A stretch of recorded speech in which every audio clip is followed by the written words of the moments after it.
Welcome, everyone. I'm absolutely thrilled to guide you through this explainer today.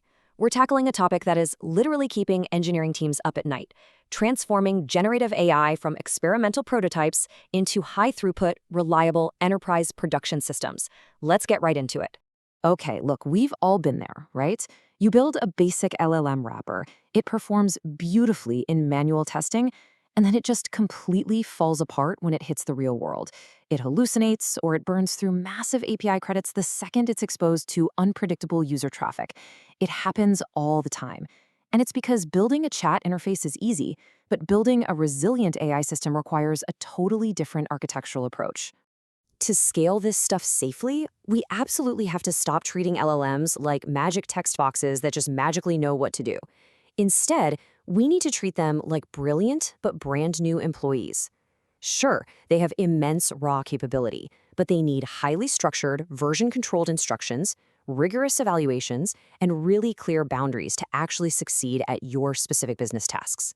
So here's our roadmap for building a production environment. We're covering 5 pillars today: mastering production-grade prompts, the economics of prompt caching, automated LM as a judge evaluation, mitigating AI judge biases, and finally, multi-layered AI security guardrails.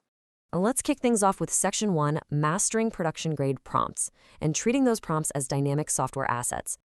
To bring order to the chaos of natural language, I want you to think of it kind of like a funnel. We utilize structured XML tagging to give the model explicit boundaries for instructions versus context. We add multi-shot examples with clear thinking and answer blocks to guide its reasoning. And here's the kicker. By combining these prompts with token-level pruning frameworks like LML Lingua, which strips out all those messy, low-value tokens, we ensure the model receives highly dense, perfectly bounded instructions out the other side. And we do all this without bloating the context window or spiking our costs.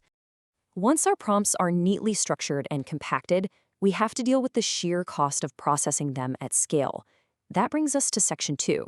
The economics of prompt caching and slashing latency and API costs. Now, check out this striking number: 90%. That is massive. By storing pre-computed key-value attention pairs in local hardware memory, mechanisms like Anthropic's prefix caching can reduce your inference costs by up to 90% and slash latency by 85%. You're literally bypassing the expensive prefill phase for all those massive system instructions and document context that just stay the same from user to user. But honestly, it gets even better. Research shows that 31% of all LLM queries exhibit semantic overlap with previous requests. Think about that. Almost a third. That represents massive wasted compute if you aren't catching them. If users are asking the exact same fundamental question, regenerating that answer from scratch every single time is a huge architectural inefficiency.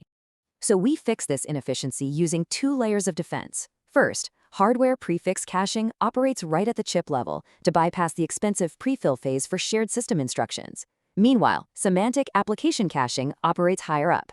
It vectorizes the user's query, and if it finds a highly similar question in your database, it instantly returns the previous answer. You completely skip the LLM generation phase and save 100% of the API cost for that turn. It's a total game changer.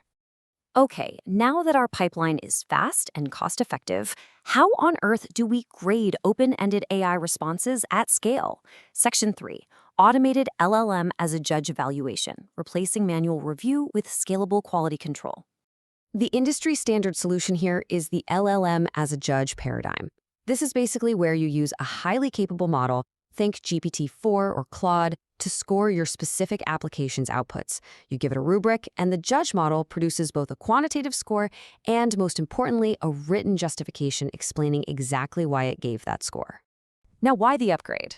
Well, traditional deterministic metrics like Blue and Rouge literally just measure exact token overlap. If the AI gives the perfect answer but uses different synonyms than your reference text, older metrics score it as a total failure.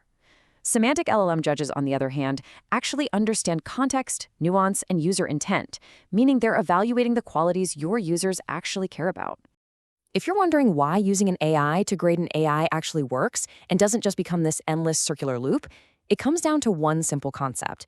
Verifying a generated answer against a strict rubric is computationally way easier than producing it from scratch. This asymmetry is exactly why properly tuned LLM judges can achieve an 80% agreement rate with human reviewers. Fun fact, That's roughly the same rate human reviewers agree with each other. But of course, AI judges aren't perfect, and to trust them in your deployment pipelines, you have to actively engineer around their inherent cognitive biases. Section 4. Mitigating AI judge biases. Controlling for non-deterministic preferences. Consider this table your absolute cheat sheet for reliable evaluation. When you pair each known flaw with its direct fix, you're transforming a biased AI into a highly calibrated testing tool. For example, to beat position bias, where the model just lazily picks the first option, you simply run the test twice and swap the order. To beat self-preference bias, where a model favors its own outputs, you explicitly use cross-family models, like using Claude to judge a GPT pipeline. And to beat verbosity bias, you drop the 1 to 10 scales and just use strict, binary, pass-fail judgments. Finally, we must secure this beautifully optimized system against the ultimate enterprise vulnerability. Section 5, Multi-Layered AI Security Guardrails Disrupting the Lethal Triad. Look, hackers are out there exploiting the lack of physical separation between your trusted system instructions and untrusted data coming from users or the web. They're weaponizing what security teams call the lethal triad of prompt injection. This is what happens when your model has access to sensitive data, processes untrusted inputs, and has the ability to communicate externally, all at the exact same time. To break this triad, you've got to implement a defense-in-depth architecture. You need input guardrails that scan for attacks before they ever hit your expensive GPUs. You need output guardrails that inspect the text going out to ensure no secure data is leaking. And crucially, you need runtime guardrails that treat the LLM as an untrusted interface, independently validating what the model is allowed to do when it tries to trigger an external tool. For highly sensitive enterprise apps, we go a step further. We're talking advanced isolation patterns like the camel architecture. This is true separation of duties. Use a quarantined LLM that parses the dangerous user data, but has absolutely zero access to your tools. It structures that data and passes it to a privileged LLM, which has access to your databases, but is never exposed to raw user input. By physically separating control flow from data flow, you can mitigate virtually 100% of prompt injections. So I'll leave you with this final provocative thought. By implementing dynamic structured prompts, multi-tiered caching, robust automated evaluation, and multi-layered security guardrails, you aren't just bolting on an AI feature. You are building a resilient, scalable enterprise system. Take a hard look at your own stack right now. Are you truly production ready, or are you just one bad prompt away from a system failure?